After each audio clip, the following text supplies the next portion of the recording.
En la presentación veremos dos videos, el primero que muestra la vivencia infantil en la dictadura y el otro la visión crítica de esta. Además, daremos nuestra opinión grupal acerca del... voy a hacerte unas preguntas sobre la dictadura y cómo la viviste. De acuerdo. ¿Qué edad tenía cuando comenzó a darse cuenta de las consecuencias de la dictadura? 10 años y vivía en provincia. ¿Cómo afectó económicamente a su familia? Fue bastante duro porque mi papá trabajaba en la locomoción colectiva, era pequeño empresario, y tuvo que salir a un lugar que se llamaba Marquesa, en la cual se arrinconaron o se metieron todos los que tenían locomoción colectiva y no podían trabajar, no podían sacarlas. Ellos permanecían en ese lugar que se llamaba La Marquesa. Esto quedaba cerca del cruce de Cartagena. Y ahí permanecieron por más de 30 días, en la cual eso significaba que las micros estaban paradas, ellos tenían que hacer guardia ante ellos para que no se las fueran a quemar, y por lo cual mi padre no trabajaba. Entonces la parte económica nos afectó bastante y la falta de estar él con nosotros también, porque él no estaba ni de día ni de noche.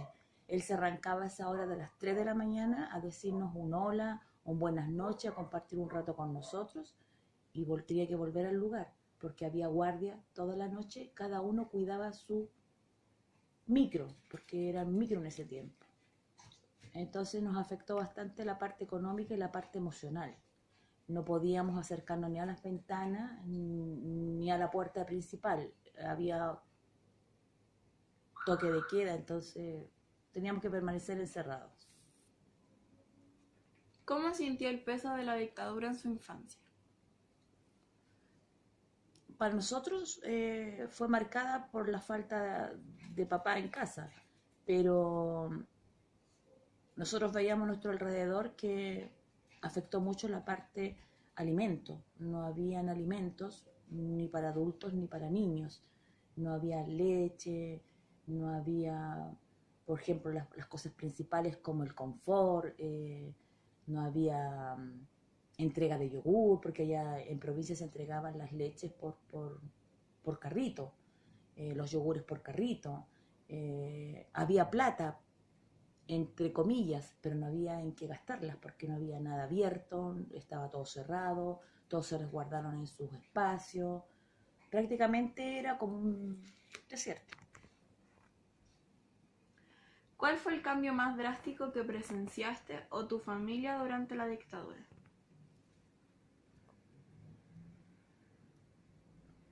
El cambio más drástico fue que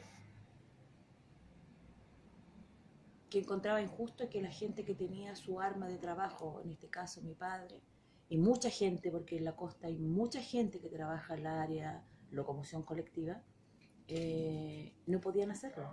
Estaban sin hacer nada. Teníamos restringido también, por ejemplo, el gas, por lo cual no había ducha diaria.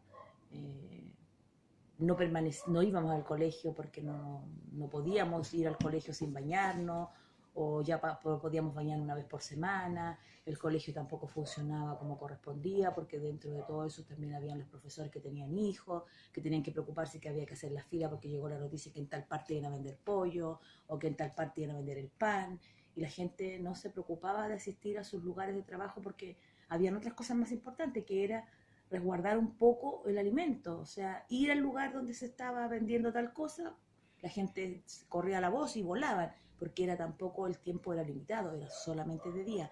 A las 7 de la tarde ya todos en sus hogares y a puerta cerrada. Ya, muchas gracias. Hola, soy Débora. ¿Y cuál es tu nombre y a qué te dedicas? Me llamo Jimena Moya y soy estudiante de Pedagogía en Historia.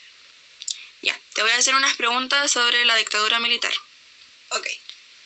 ¿Crees que fue un régimen militar o una dictadura? ¿Y por qué? Fue una dictadura militar, bueno, porque hay grandes diferencias entre uno y el otro. Estamos hablando de que un régimen militar se forma cuando el gobierno no está siendo capaz de controlar a la población Y bueno, las fuerzas especiales militares salen a controlar un poco esto, pero cuando ya está solucionado, se retiran. En cambio, la dictadura, bueno, se tomaron el poder como no correspondía, sin preguntarle a la población. ¿Crees que el golpe militar fuera necesario para controlar la crisis económica que sufría Chile en el entonces? No, o sea, como todo país recién instalando un nuevo sistema político, sufre crisis. Entonces, no se dio el tiempo para solucionar el problema de otra forma, atacaron por donde no estaba correcto y no existieron soluciones al problema, simplemente se vieron cambios diferentes inmediatamente. ¿Por qué crees que el golpe militar es el más reconocido de Latinoamérica, siendo que años antes ya había ocurrido en otros países cercanos? Yo creo que netamente como por la gravedad de todo lo que ocurrió acá en Chile. O sea, además de que duró mucho tiempo la dictadura militar, murió mucha gente, fue muy público, o sea, en ningún momento se intentó esconder durante la dictadura militar que se estaba matando gente. Y obviamente, y además de eso, que después de jamás se pagaron estos crímenes se pagaron con cárcel estos crímenes, entonces era como absurdo a la vez y muy mediático el hecho de que esto siguiera impune. Ya, por último, ¿crees que la dictadura trajo factores beneficiosos al país años después? La verdad no, o sea, puede que haya algún ABC que hay pequeño que sea positivo, pero tenemos grandes cosas negativas, o sea, tenemos una constitución que ya no nos representa, tenemos una educación que cuesta por los cielos, tenemos que endeudarnos hasta muchos años después de haber terminado la carrera para poder estudiar. Primero analizamos la parte del documental que era La nostalgia de la luz, que habla sobre la caravana de la muerte, o sea, en el norte de nuestro país. Hablaba, la verdad es que era bastante extenso, y se trataba sobre cómo podíamos mezclar, o sea, cómo se mezclaba el arte o la belleza de nuestro país en el norte, con las estrellas y las constelaciones, con una realidad que pasó hace tanto tiempo, pero que igual así sigue vigente dentro de nuestro país.